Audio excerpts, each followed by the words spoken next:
Hey, I'm Sam, and this is the Horror Show. And of course, the movie I'm doing is none other than the infamous Day of the Dead.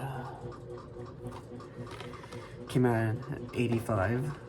George Romero directs it, of course. There's a few actors that I wanted to mention, but before I mention them, I wanted to mention someone specifically first because they passed away a couple of days ago. I didn't realize that until a little bit ago. Anthony DeLisle Jr., he plays Miguel, who is Sarah's love interest in the beginning of this movie. So it's somebody that's like, oh, wow, that sucks. That's too bad.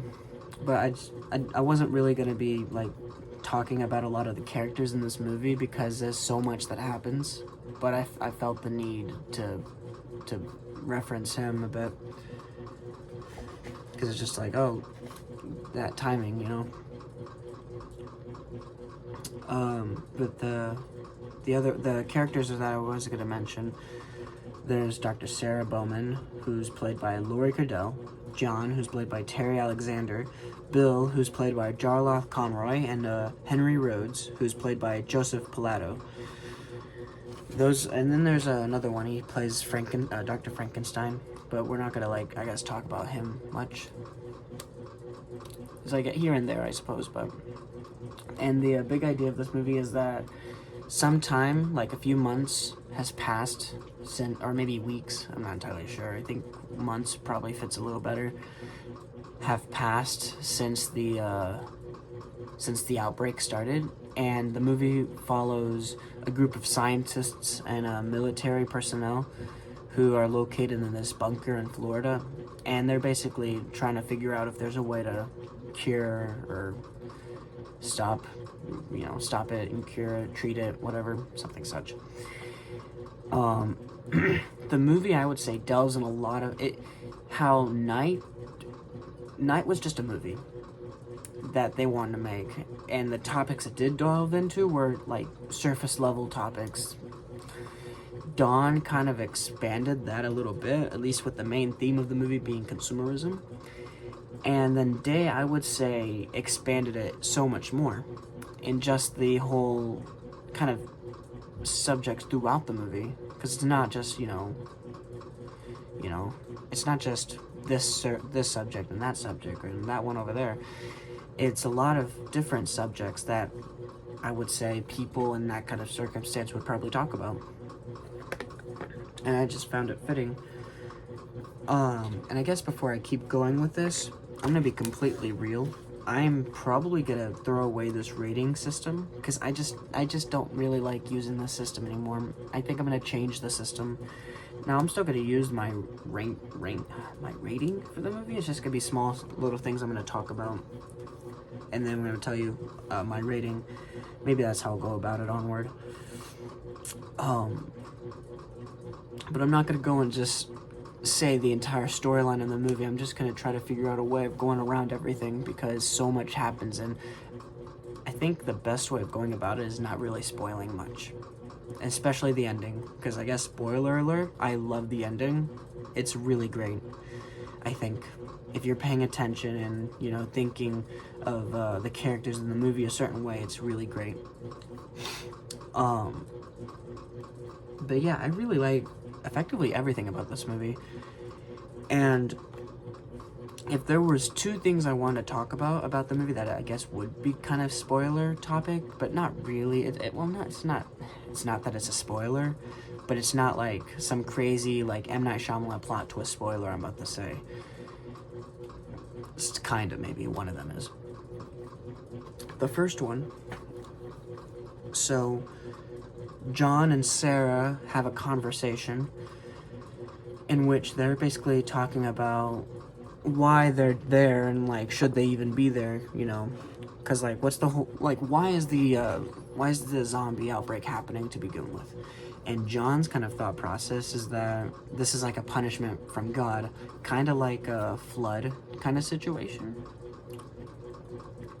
where man is trying to reach, Tower of Babel, and this is kind of what man get for doing so, and that they shouldn't even be down there because there's no real point in trying to fix this because it's already so bad. It would be better to just live with it. And it made me kind of think, hey, if you're living your life and then something really bad and tragic happens, you have like 3 choices. One, you try to either live life as though it either never happened, or you live with it by, say, diving into alcoholism or something like that to cope with what happened, which is not a healthy way of going about it, but that's a way people go about it.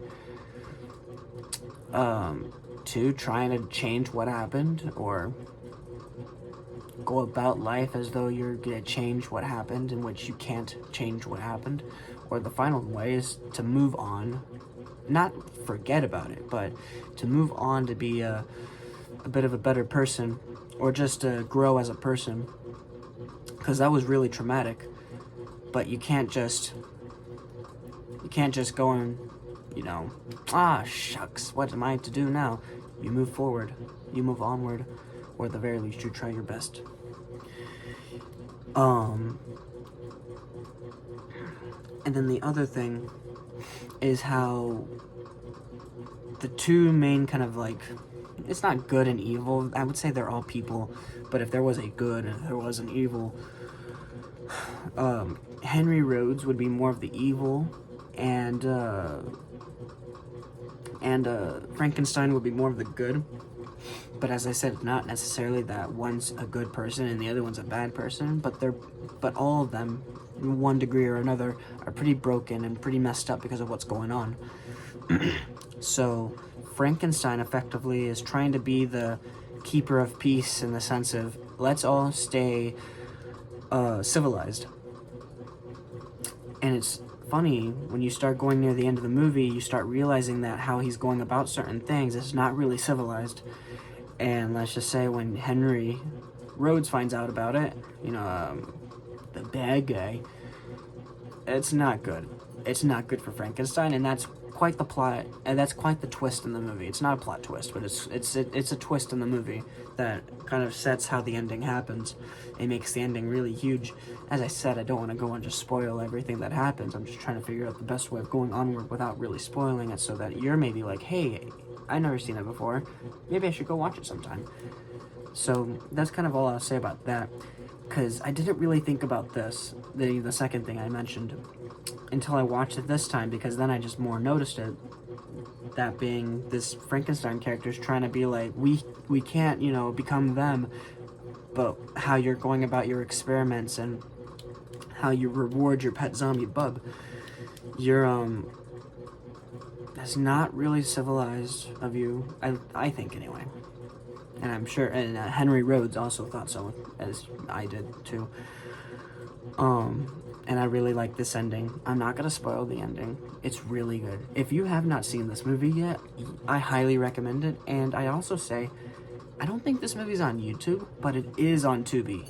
The quality's a bit bad, but it kind of makes it look like, hey, I'm actually going, back in time. You just put on your TV and pretend you have like a big box TV, and you're like watching it on one of the 12 channels you have on. That's what it looks like. And I liked it. That on Tubi anyway. I of course have this version of it, but I know it's on Tubi. I'm not sure if this video, not this one, there's a video I wanted to do about that. You see, I got that signed some time ago. I'm not sure if that's going to come out before this video or after this video, but that's a video that I want to get out there, at least this week, because it revolves around Day of the Dead. I'm hoping it'd be a little before, but it might be after. It might be like Thursday or Friday when it comes out. But yeah, altogether, when I take this movie, I think this movie is an 8.1 out of 10, roughly anyway. And as I said before, I give it a year, and Dawn of the Dead could be first, because right now it's like, out of the first 3 of the Dead movies, it's like Dawn, Day, and Night. Night's the last one, but Dawn and Day could be easily flipped, because I really like both of them a bit evenly. Like, I had Dawn as an 8, Day is like an 8.1 out of 10. I guess I like Day better as of right now, but give it like a couple of months or a year, it could be the other way around. It really could be. I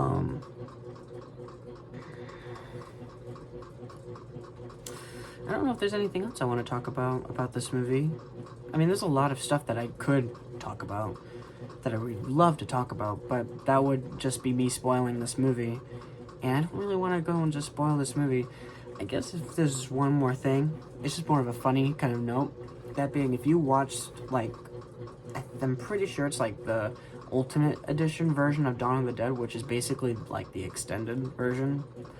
In the beginning, before our 4 main heroes get in the helicopter, Peter and, not Peter, my bad, Steven and, Francine, there's like a group of soldiers that are like, hey, we might take your helicopter kind of thing. And then that's when Peter and Roger kind of show up and they kind of scram.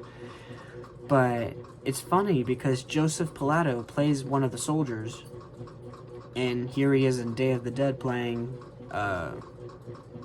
he plays the main soldier, and it's like, it's not the same character, but it is funny to like kind of be like, what if that was the same character, you know? Because I'm like, why not? You know, that would be really interesting. Then it's like, be like, hey, make a movie or whatever about him and how he goes from where he's at Dawn of the Dead to how he gets the Day of the Dead. But you would need a new actor to play him because, of course, you know, he's either really old or dead. I'm not sure. I'm sorry. But anyway, is this a movie you should watch? Yes. Like, 1,000% you should watch this movie. Now, as we go onward, are the movies like, hey, you should watch this movie? Maybe, probably. But at least for me, it's definitely going to start kind of going downward. But not in like a super bad, like, oh, no, it's going to be a 3 or 4 out of 10. Just like, you know, 6, 7 out of 10 kind of thing. It's not going to be crazy bad, but, you know, it's not going to be great like Dawn or Day of the Dead. But yeah. I'm Sam. This was week 7 of the horror show. I did Day of the Dead. Next week, of course, will be Land of the Dead. That'll be a fun one to go and talk about. And, yeah. I'll see you in a couple of days. And actually, I might have a random movie review come out in the next few days, too. Is spoiler on that movie. It's about werewolves. It's gonna be so shocking when I reveal what this movie is. Anyway, I'll see y'all next time. Goodbye.